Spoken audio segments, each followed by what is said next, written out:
At the end of the day, plyometric training is about reaching new measurements, not just exhausting the body. What's up, Skate Athletics fam? Welcome back to another video. Today, we're here to talk about plyometric training and how it can help your skateboarding. In this video, we're going to reference a couple research papers, we're going to review the NSCA's guidelines about plyometric training, and we're going to create a little progression map that's going to help you advance from beginner to intermediate to advanced exercises. But first, let's take it all the way back. So after doing some reading, I found out that plyometric is a combination of two Greek words that literally means increased measurement. So if you want to increase the height of your skate tricks, it sounds like plyometric training is a great idea. Practically speaking, plyometric exercises are defined as quick, powerful movements that involve a pre-stretch or counter movement and also involve the stretch shortening cycle. What else involves a quick counter movement followed by an explosive jump?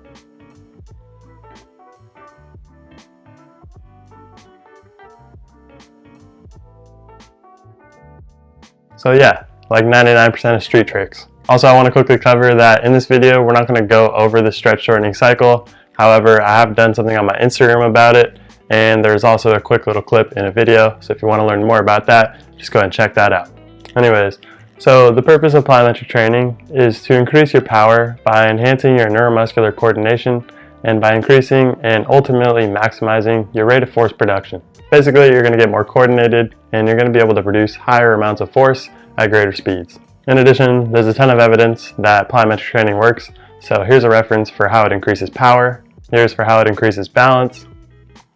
Here's how it increases neuromuscular control, improving jumping ability, and you guys get the point. Alright, so now let's address some of the common problems with plyometric training. So to start off, plyometric exercises require high levels of coordination, and usually the movements take a long time to master. So if you're somebody that's completely new to plyometric exercise, I would recommend seeking out some professional help before you start any of these exercises. So to add to this, because of the high amount of force that you're going to experience on your muscles, tendons, joints, etc., researchers have gone out and developed some recommendations for individuals who are looking to start plyometric exercise. So let's check those out. So there are a bunch of recommendations out there, but I'm going to provide two from this paper. So the first one, the authors recommend that you should be able to hold your balance for 30 seconds on each leg with your eyes opened and closed. The next one might be a little bit more difficult for you to assess if you don't have access to a gym, but bear with me, I'll tell you what to do right after. So the authors of this paper recommend that you should be able to perform a full free weight squat up to 1.5 to 2.5 times your body weight, and or squat 60% of your body mass 5 times in 5 seconds. So if you don't have access to a gym and really are unsure of what to do, you can send me a video of a single leg box squat from a side view and a straight on view, and I can assess the way you move and a little bit of your strength from that, and I can give you a good recommendation if you can start plyometric training or what's a better route. So if we can't complete those two previous assessments provided by the authors, it's a good idea to work on technique and build a foundation of strength. Now let's be honest, if you're skating all the time, you're literally doing plyometrics pretty much every day. So you may be wondering, like, what is he talking about? But what the authors and what I'm saying is that if you have an adequate level of strength to start out with, you're going to be a little bit more resistant to injury. Whether that's a freak injury or a chronic injury, basically just having that level of strength is going to keep your body healthy for the long term. So I would agree with those previous recommendations. We got to make sure you have an adequate level of strength before we can start with these plyometric exercises. So if you're somebody who experiences knee pain, ankle pain, back pain, etc., I would highly recommend starting a corrective exercise or more of a strength program. And then finally, once you're building more of that strength, you can work your way into more dynamic exercises, which you're about to see.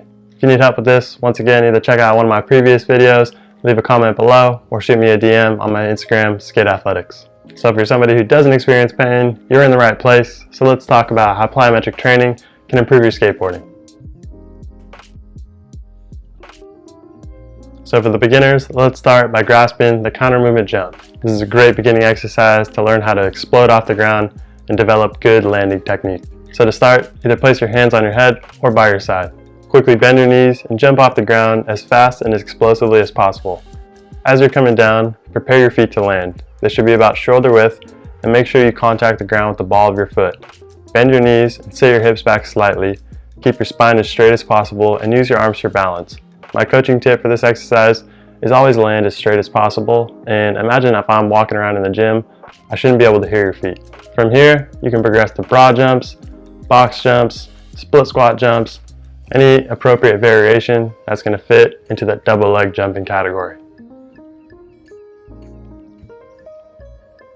So once you've mastered exploding off the ground and learning how to control those landings, now let's progress to some single leg jumping exercises. Keep in mind, now we're landing on a single leg, and I want you to use those same landing mechanics as we discussed before. Now we're going to add one thing, just make sure that knee doesn't cave in. So these exercises are going to include single leg box jumps, single leg counter movement jumps, ice skaters, and anything along those lines. Learning how to explode off a single leg is extremely hard and taxing, so you might get a little sore from these exercises, but I promise that's really going to benefit.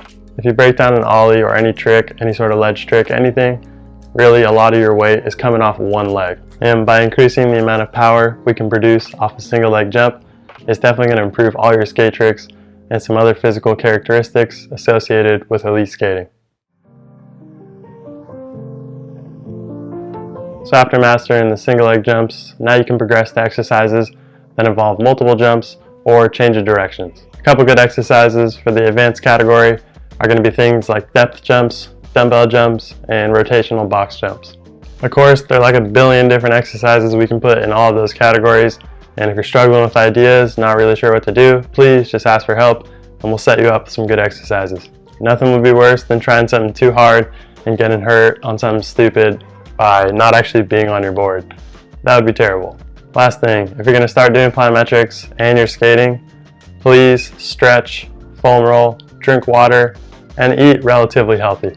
These exercises are only going to add stress to your body, so make sure you're getting adequate rest and limit the overall amount of volume you're doing.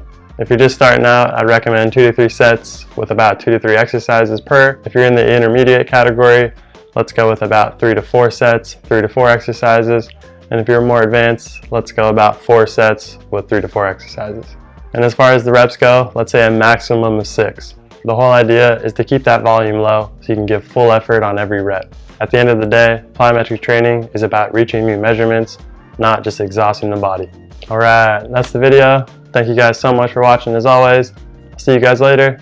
Skate athletics.